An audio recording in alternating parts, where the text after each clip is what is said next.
Welcome to this meeting of the City Council's Health Committee. I am Mark Levine, Chair of the committee. Thank you for observing the protocol.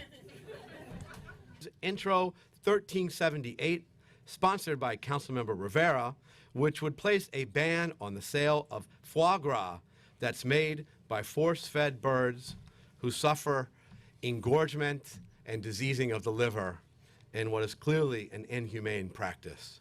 Intro 1202, also sponsored by Councilmember Rivera, which increases penalties for the netting and trafficking of wild birds, including pigeons, a practice which is more common than people might be aware, and transport those birds to be killed in shooting games in New Jersey and elsewhere. Clearly a practice we cannot allow to continue. Intro 1570, of which I am pleased to be the lead sponsor, which would ensure that animals are properly vaccinated with the Bordetella vaccine before entering an animal shelter. You can do this for that too, because this prevents the very common occurrence of the canine version of whooping cough, which can be fatal. So we want to prevent that from happening in our shelter system. Intro 1425, sponsored by Councilmember Powers, which adds a heat index for horse carriages to make sure that these horses do not suffer when there is extreme heat and humidity. Intro 1478, sponsored by Councilmember Brennan, which requires additional reporting on animal abuse in New York City. Intro 870, sponsored by Councilmember Borelli, which ensures that animal shelters are doing all they can to increase the adoption of animals. We'll also be considering several resolutions, including Resolution 397, sponsored by Councilmember Rosenthal, to recognize Meatless Mondays in New York City, which will be a win for our environment, for the health of our kids, and of course for humane treatment of animals. Resolution 798, sponsored by Councilmember Brennan, calling on the state of New York to prevent pet stores from offering dogs, cats, or rabbits for sale. Resolution 921, sponsored by Majority Leader Cumbo, calling on the state of New York to provide a tax credit for the adoption of household pets. And finally, Resolution 977, sponsored by Councilmember Holden, calling on the federal government to pass the so-called PACT Act, making animal abuse illegal at the federal level. Several of these bills, I want to acknowledge, will have an impact on business.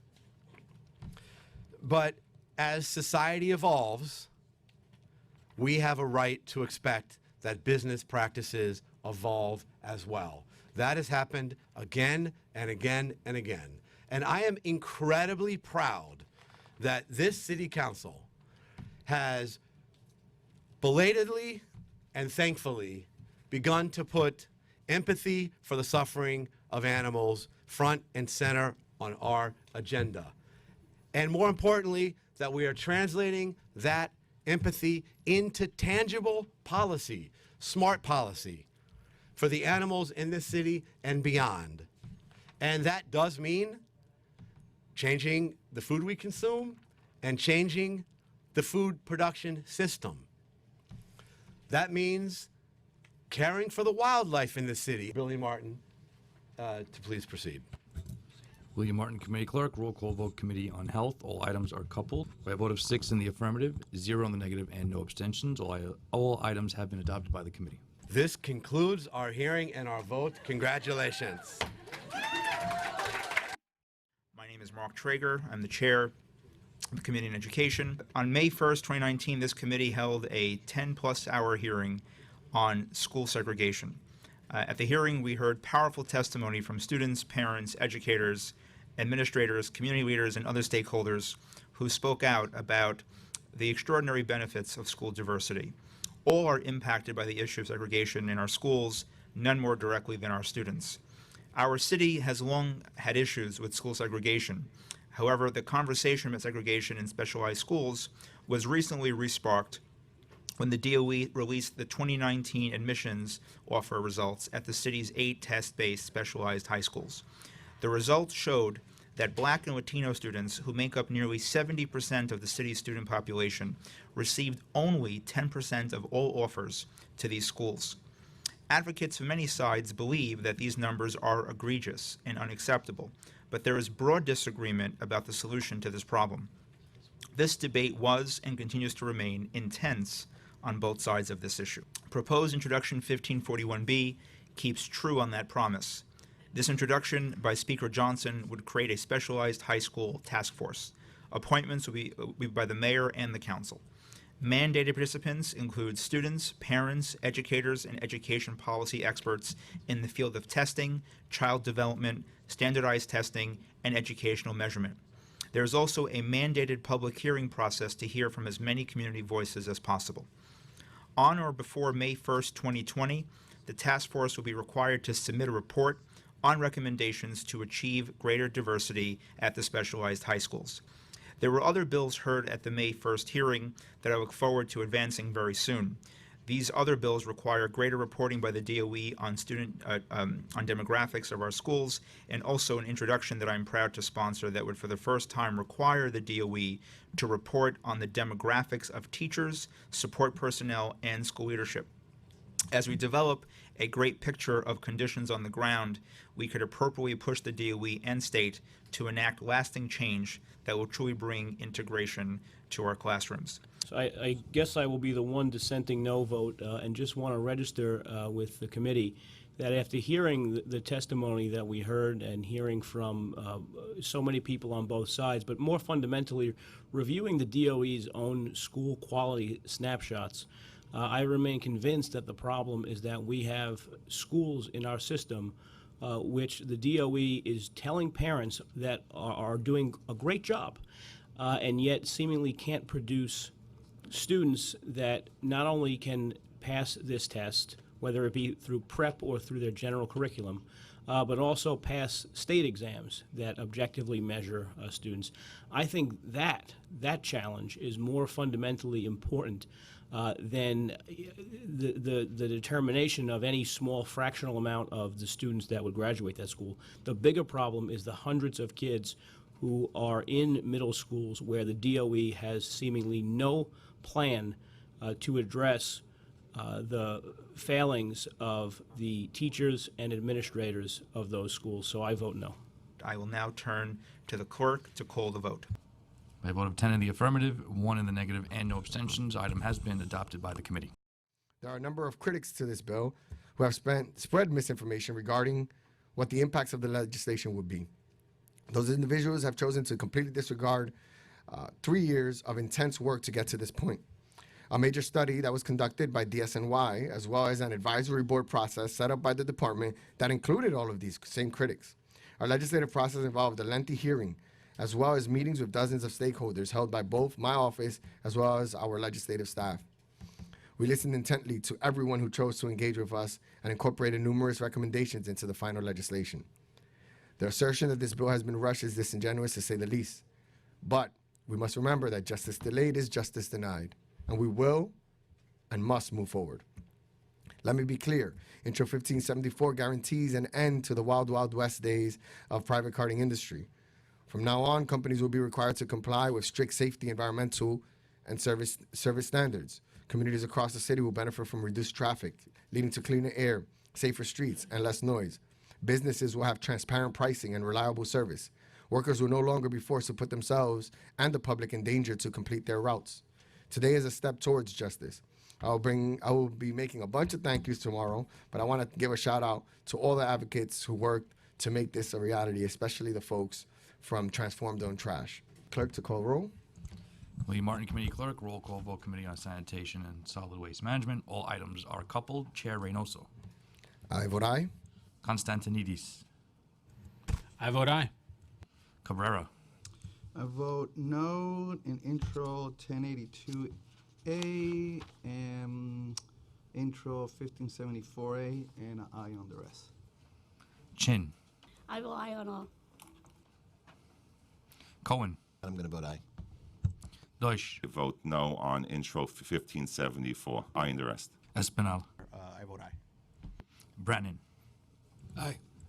Introductions 1083A and 1573A are adopted by the committee, 8 in the affirmative, 0 in the negative, and no abstentions, with introduction 1082A being adopted by the committee, 7 in the affirmative, 1 in the negative, and no abstentions, and 1574 adopted by the committee, 6 in the affirmative, 2 in the negative, and no abstentions. Have a good day. Ani Danis Rodriguez, the Chair of the Committee of Transportation. In recent years, the city has seen an increase in bike ridership. Unfortunately, we have also seen an increase in cyclists and pedestrian fatality. Today, we will be voting on proposed intro 1557-A, Speaker Johnson Streets Master Plan Bill, instead of the current approach that the city takes on to transportation planning. This bill will require DOT to issue and implement a master plan to our cities and streets every 5 years.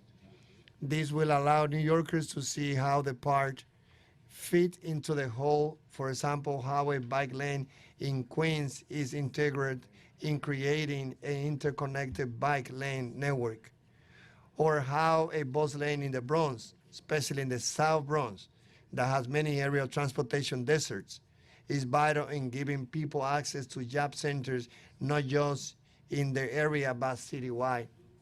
The bill also lays out certain benchmarks for the first 2 5-year plans. DOT will be required to install 250 miles of truly protected bike lanes over 5 years, an increase of 50 miles per year.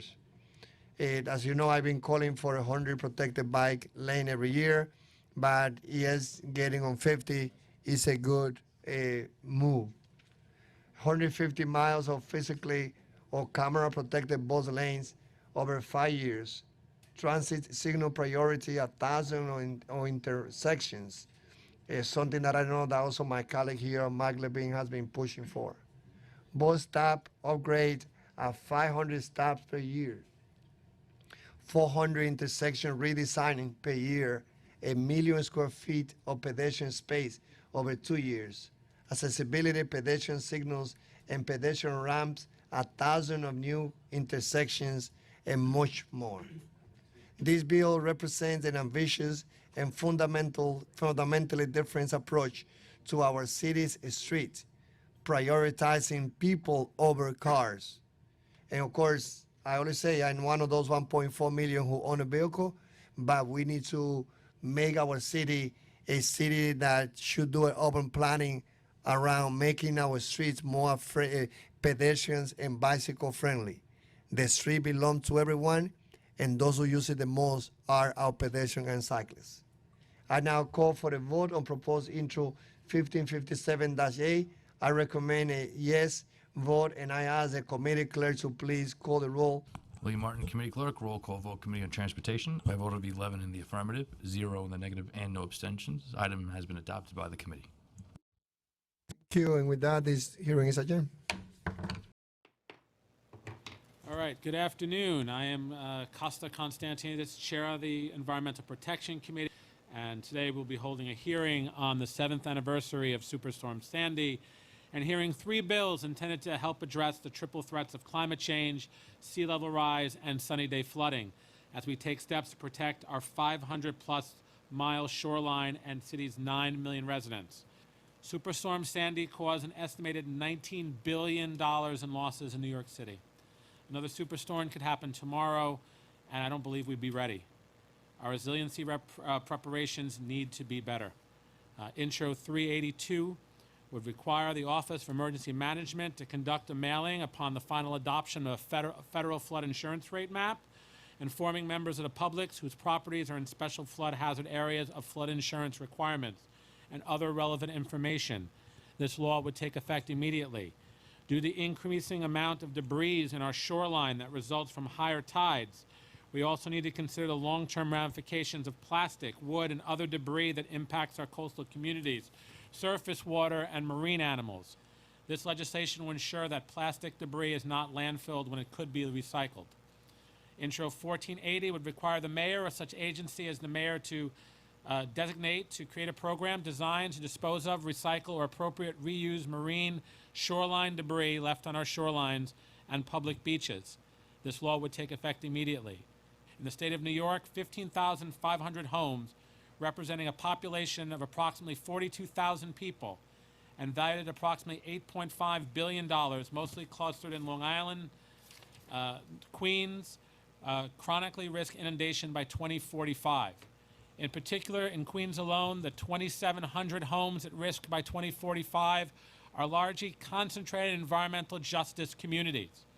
Those communities who can ill afford to move, who will be on the front line of climate change and are every single day. While robust plans have been developed to address resiliency on Manhattan and the South Bronx, we need our entire shoreline to be protected in a connective way, in a holistic way. Intro 1620 would require the Office of Recovery and Resiliency, or such office or agency as the mayor shall designate, to develop that comprehensive 5-borough plan to protect the entire shoreline of New York City. This local law would take effect immediately. Good afternoon. My name is Justin Brennan. I have the privilege of chairing the Committee on Resiliency and Waterfronts. 7 years ago today, Superstorm Sandy in New York City, inundating parts of the city with seawater, left almost 2 million people without power, destroying approximately 300 homes and causing an estimated $19 billion in damages and lost economic activity. Yet 7 years after Superstorm Sandy, many of the administration's proposed projects are still in the planning phase, and many of them are based in Lower Manhattan. Why? The city's Raised Shoreline Initiative, shoreline reconstruction projects necessary to provide citywide protection from future flooding because of sea level rise, is not expected to be completed until the end of 2022, more than 10 years after Sandy hit the city. Why? We need to be much more proactive and on a faster pace to protect the city against a similar future event. And we need to make our waterfronts more resilient to be able to withstand flooding after routine rainstorms and high tide events. And with that, we are adjourned. My name is Carlos Menchaca, and I am the chair of the Immigration Committee. Today, we are meeting jointly with the Committees on Government Operations and State and Federal Legislation, chaired by my colleagues, Council Members Fernando Cabrera and Andrew Cohen, respectively. This is an oversight hearing on the City of New York's preparations for the 2020 census to get us a complete count. If our city's population is undercounted, if we are undercounted in the decimal census, political representation and millions of dollars in federal funds could be lost. Importantly, New York City is especially at risk of an undercount because of high concentrations of historically hard-to-count populations. As chair of the Immigration Committee, I have been particularly interested in the fallout from the White House's failed attempt to include a citizenship question on the 2020 census. We have a diverse population here. While we won that fight in the courts, and there is no citizenship question on the census, we believe much damage has already been done. We need to show the federal government that we are here, and that we do exist, and that we are entitled to the political representation and funding that is our due. In the most recent budget, the task force co-chair, Councilmember Rivera, and I fought for, and gratefully the City Council, the BNT specifically, was able to secure the $40 million towards a multi-pronged effort to ensure complete count in the 2020 census. I'm the chair of the Committee on Governmental Operations, Councilmember Fernando Cabrera. The 2020 census represents several unique challenges for New York. The census will be the first to be administered online, meaning most households will need access to a computer with internet to complete the census questionnaire. While there are more than 200 languages spoken across the state, the Census Bureau provides language support for only a fraction of these languages, leaving it to local government and community-based organizations to pick up the slack. I'm Councilmember Andrew Cohen, chair of the Committee on State and Federal Legislation. The census determines how many congressional representatives each state gets in Congress and informs how states localities draw district lines. New York State has been losing population and congressional representation for decades. Many predict we could lose up to 2 congressional seats after the 2020 census. New York cannot afford to lose representation in Congress.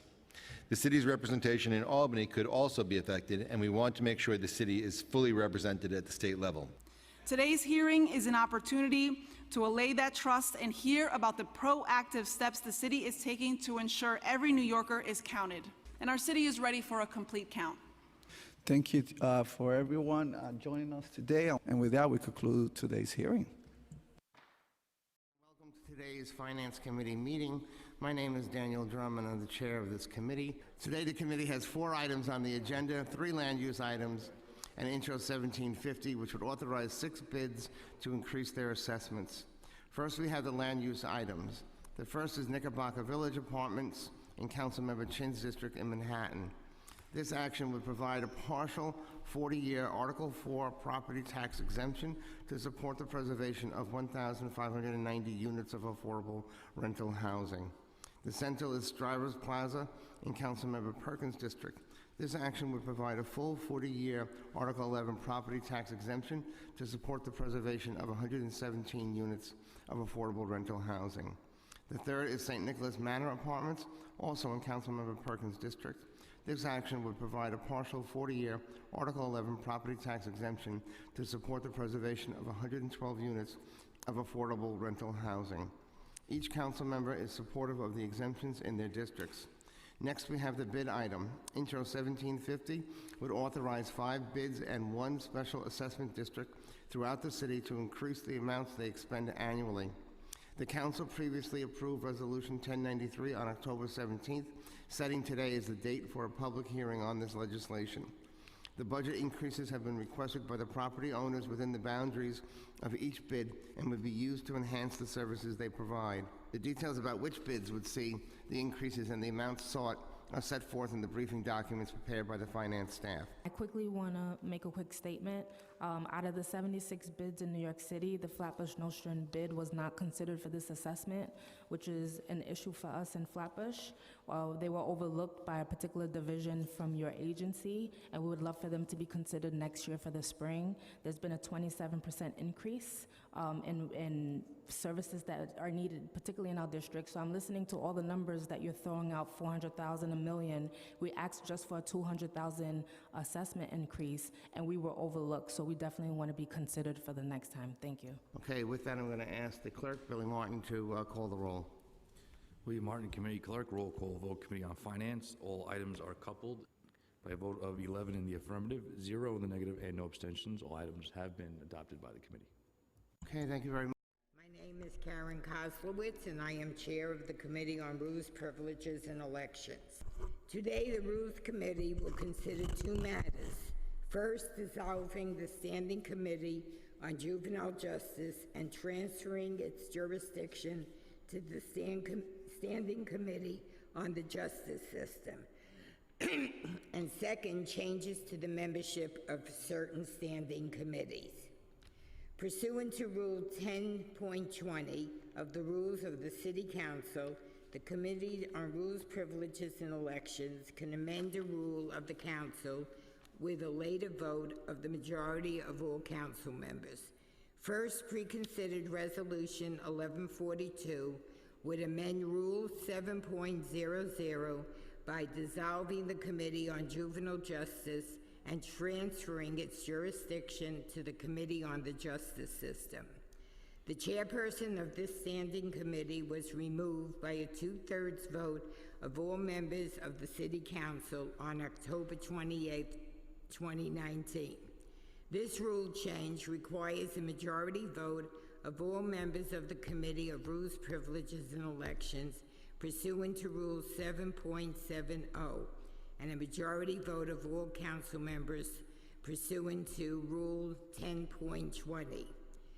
Today's second preconsidered resolution pursuant to that same power amends Rule 7.00 by changing the membership of certain standing committees as detailed in preconsidered Resolution 1141.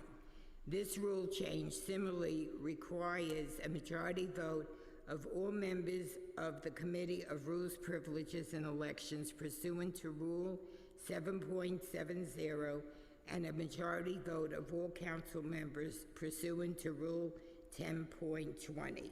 Unless any members have further questions or comments, I will now call upon the clerk to take the vote regarding these matters.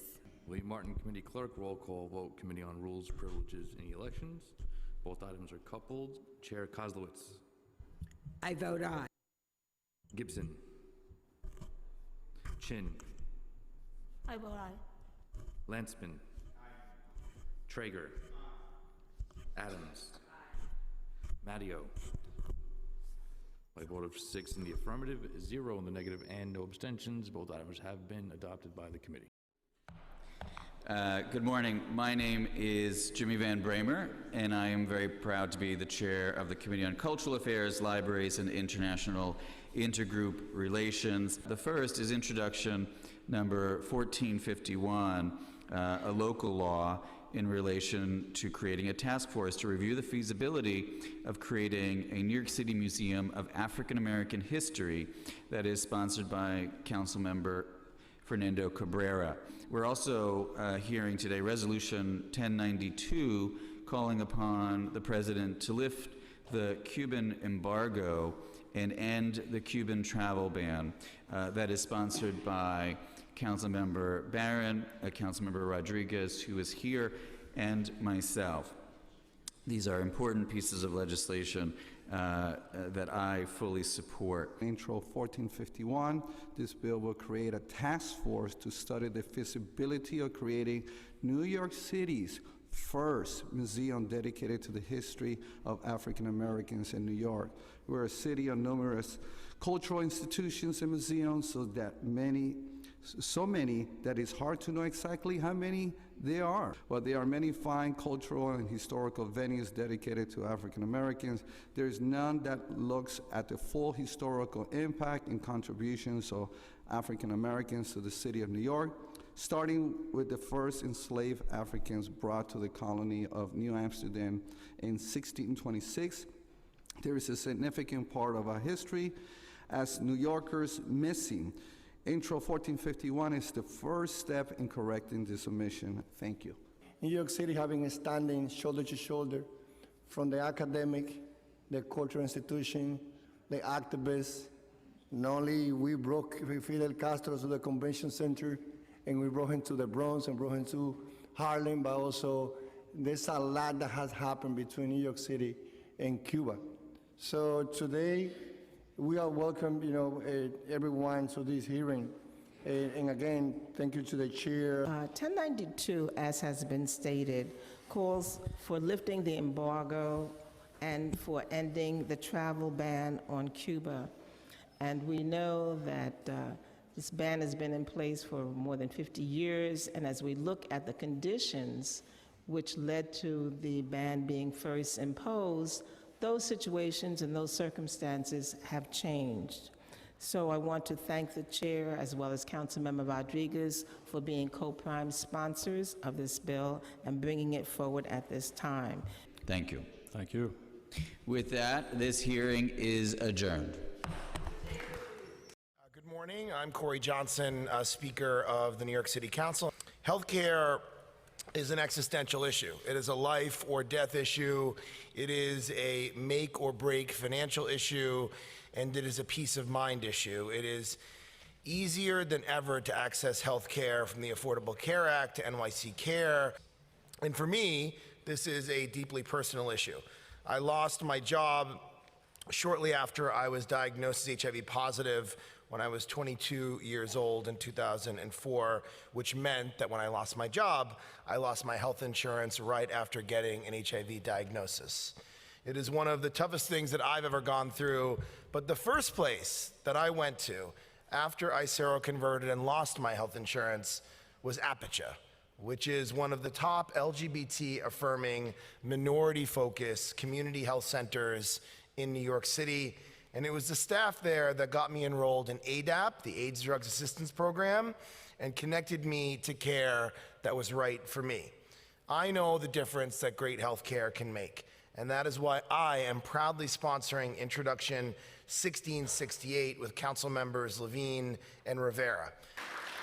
We are here today to discuss universal health access in New York City. True universal access, available to all, regardless of where they live, regardless of what neighborhood they are in, regardless of their ability to pay, and yes, regardless of their immigration status. We need a system that gives primary access to everyone with services in the neighborhoods where they live, in the languages that they speak, on a sliding fee scale that they can afford.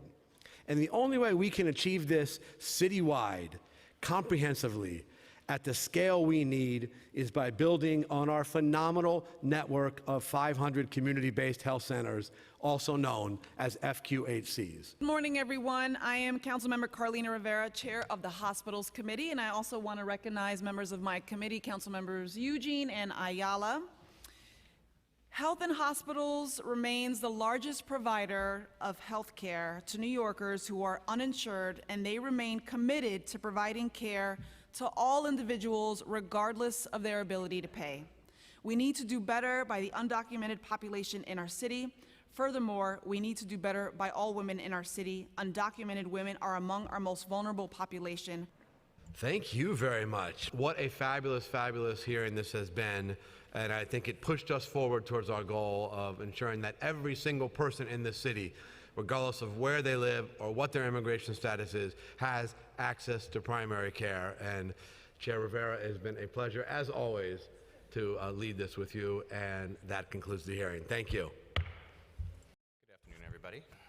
I am Councilmember Steve Levin. I am Chair of the Council's Committee on General Welfare.